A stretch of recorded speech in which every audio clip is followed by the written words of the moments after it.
बच्चों, स्वागत है आज नई वीडियो में। आज हम इनकम कैसे निकालते हैं। इनकम मेथड से how to calculate the national income by income method. तो आज हम पढ़ेंगे नेशनल इनकम कैसे निकालेंगे इनकम मेथड से। जनरली ये क्वेश्चन आपको एग्जाम में देखने को मिलेगा, तो इस वीडियो को आप जरूर देखें और इस वीडियो को आप स्किप नहीं करेंगे, इसको बार बार देखेंगे ताकि आपको एग्जाम में हेल्प मिलेगी। शुरुआत करते हैं बच्चों इनकम मेथड को कैसे कैलकुलेट करना है। सबसे पहले हम इसके फॉर्मूले को करेंगे। Compensation of employ. Compensation of employ क्या होता है ना। एम्प्लॉयर और एम्प्लॉयर कौन होता है? जो एम्प्लॉयर कौन होता है? एम्प्लॉयर जो एम्प्लॉय को काम देता है। काम देने वाला को क्या बोलते हैं? एम्प्लॉयर बोलते हैं। एम्प्लॉय कौन होता है? काम करने वाला। जैसे मैं किसी स्कूल में काम कर रहा हूं तो मैं क्या हूं? वहां का एम्प्लॉय हूं। ठीक है, तो एम्प्लॉय को जो कंपनसेशन मिलता है, यानी कौन देता है? कंपनसेशन एम्प्लॉयर देता है। तो एम्प्लॉयर एम्प्लॉय को जो कंपनसेशन देगा उसको हम बोलते हैं कंपनसेशन ऑफ एम्प्लॉय। क्या क्या आता है इसमें? वेजेस एंड सैलरी आएगा, wages and salary, dearness allowance, employer contribution to social security scheme. क्या आएगा? Employer contribution to social security scheme, retirement pension. एक चीज आपको याद रखनी है बच्चे कि यहाँ पर आपको पजल करने के लिए रिटायरमेंट पेंशन की जगह क्या नहीं होता है? Old age pension. Old age pension national income में काउंट नहीं की जाती है। ये हमारी ट्रांसफर इनकम होती है, that will not consider to calculate the national income. Okay, तो एम्प्लॉयर जो है कंपनसेशन ऑफ एम्प्लॉय के अंदर हम क्या करेंगे? वेजेस एंड सैलरी कैश और डियरनेस अलाउंस महंगाई भत्ता। ठीक है, और employer contribution to social security scheme. ये याद रखना है आपको। यहाँ पर कई बार पजल करने के लिए आपको सीबीएसई एग्जाम में पेपर में क्या मिलता है? एम्प्लॉय कंट्रीब्यूशन मिलेगा। अगर आपको यहाँ पर एम्प्लॉय कंट्रीब्यूशन मिलेगा तो ध्यान रखना आपको ये कंसीडर नहीं करना है, सिर्फ एम्प्लॉयर का कंट्रीब्यूशन ही शामिल करना है। ओके, अब उसके बाद रिटायरमेंट पेंशन, अभी मैंने आपको बताया ओल्ड एज पेंशन हम शामिल नहीं करेंगे। ठीक है, उसके बाद सेकंड हमारा था ऑपरेटिंग सरप्लस। ऑपरेटिंग सरप्लस हमारे दो तरीके से, दो टाइप से इनकम जनरेट करता है, income from property and income from business. ठीक है, इनकम फ्रॉम प्रॉपर्टी में क्या क्या आएगा हमारा? रेंट, रॉयल्टी और इंटरेस्ट। ये आपको डायरेक्ट मिलेंगे बच्चे। Income from property, rent, royalty and interest. And income from business. Business से हमें क्या मिलता है? बिजनेस से हमें प्रॉफिट मिलता है। क्या मिलता है बिजनेस से हमें बच्चों? प्रॉफिट मिलता है। प्रॉफिट डिवाइडेड इनटू 3 पार्ट, है ना। कौन कौन से है? Dividend, retain earning and operating corporate tax. ठीक है, क्या क्या हो गया हमारे इसमें? Dividend. Dividend is the part of profit which is distribute among shareholder. Dividend profit का ही वो हिस्सा होता है जो शेयर होल्डर में डिस्ट्रीब्यूट कर दिया जाता है, उसको हम क्या बोलते हैं? डिविडेंड। ठीक है, हिंदी में इसको बोलते हैं लाभांश, लाभ का अंश। ठीक है, लाभ का वो अंश जो शेयर होल्डर में बांट दिया जाता है उसको हम क्या बोलते हैं? डिविडेंड बोलते हैं।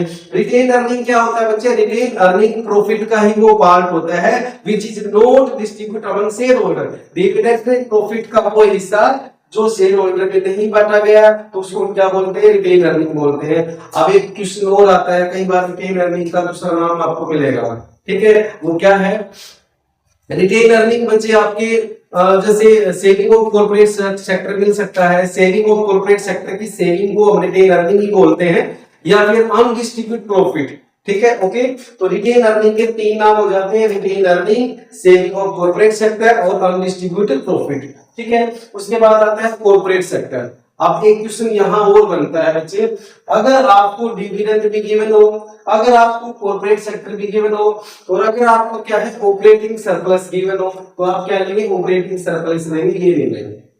और अगर आपको रिटेन अर्निंग गिवन है, अगर आपको क्या है बच्चे? डिविडेंड गिवन है और प्रॉफिट भी गिवन है, तो आप प्रॉफिट लेंगे, ये पार्ट नहीं लेंगे। तो ये चीज आपको याद रखेंगे। अगर ये तीनों गिवन है, वही में से कोई भी गिवन है तभी आप ये लेंगे। और अगर आपके में से कोई भी आपको आइटम गिवन है, फॉर एग्जांपल डिविडेंड गिवन है, प्रॉफिट गिवन है, तो आप बच्चे प्रॉफिट लेंगे, डिविडेंड नहीं लेंगे, क्योंकि dividend is the part of profit. Okay, अब आता है हमारा मिक्स्ड इनकम। तो mixed income from self employed, ये आपको डायरेक्ट मिलेगी। Mixed income from self employed. अब आपको 3 चीजें आपके सामने आई: compensation of employ, operating surplus and mixed income. अगर इन तीनों को हम ऐड करते हैं तो हमारे पास क्या आएगा? NDPFC, जिसको हम क्या बोलते हैं? Domestic income. क्या बोलेंगे इसको हम? Domestic income. डोमेस्टिक इनकम क्या बोलेंगे बच्चे? Domestic income. डोमेस्टिक इनकम बोलेंगे वो जब डोमेस्टिक इनकम से हम नेशनल इनकम निकालेंगे, एनपीएफसी निकालेंगे, तो क्या करेंगे? NDPFC plus NFI. एनडीपीएफसी निकालेंगे, एनडीपीएफसी से हम नेशनल इनकम निकालेंगे बच्चे, तो क्या करेंगे? नेट को ऐड कर देंगे, net factory income from abroad. और net factory income from abroad कैसे निकलता है? फ्रॉम माइनस टू, यानी कि factor income from minus factor income to abroad. ठीक है, तो factor income from abroad minus factor income to abroad हमारा क्या जाएगा? Net factor income from abroad. Okay, तो एनपीएफसी निकालना है तो एनडीपीएफसी प्लस नेट ये हमारा हो जाएगा। तो इस तरीके से हम नेशनल इनकम इसमें निकाल लेंगे। तो इसमें ध्यान रखना है आपको क्या है? कंपनसेशन ऑफ एम्प्लॉय अगर गिवन है डायरेक्ट तो आप डायरेक्ट लेंगे, अगर इसके पार्ट गिवन है, फॉर एग्जांपल आपको वेजेस एंड सैलरी भी गिवन है और कंपनसेशन ऑफ एम्प्लॉय भी गिवन है, तो आप ये चीज ध्यान रखेंगे बच्चे कि आपको क्या कंपनसेशन ऑफ एम्प्लॉय लेना है, क्योंकि ये कंपनसेशन ऑफ एम्प्लॉय के पार्ट है।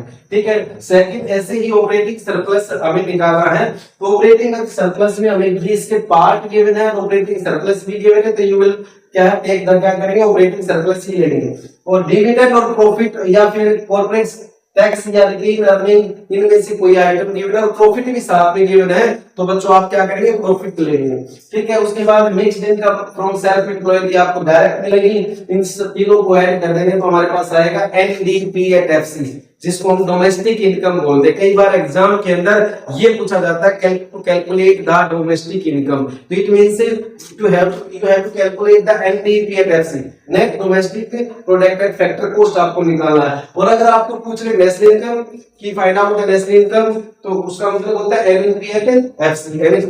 तो एनपीएफसी निकालेंगे तो एनपीएफसी प्लस नेट क्या करेंगे? आपको पता है एन का मतलब क्या होता था? नेशनल, और डी का मतलब क्या होता था? डोमेस्टिक। तो नेशनल जब निकालते थे, डोमेस्टिक में क्या करेंगे बेटा कि net factor income from abroad को क्या कर देंगे? प्लस कर देंगे। तो इस तरीके से हम नेशनल इनकम से नेशनल इनकम कैलकुलेट करेंगे इनकम मेथड से।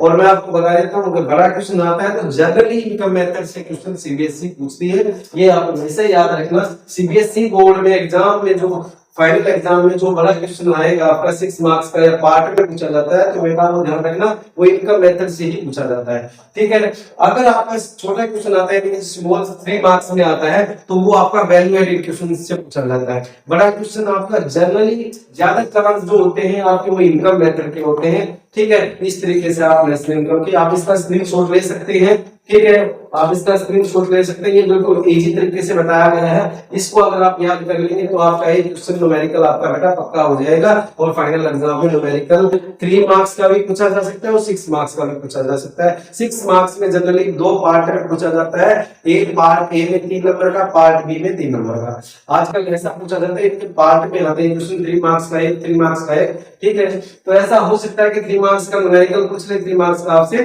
क्या है थ्योरेटिकल क्वेश्चन पूछा जा सकता है, या फिर ऐसा हो सकता है कि दोनों क्वेश्चन सीबीएसई आपके न्यूमेरिकल पूछ सकते हैं। ठीक है, तो आपको ये स्क्रीनशॉट लेना जल्दी लीजिए। ठीक है, और इस वीडियो के लिए इस वीडियो को ज्यादा से ज्यादा शेयर कीजिएगा ताकि आपके फ्रेंड सर्कल को इसका लाभ मिल सके। और thank you, have a nice day, bye.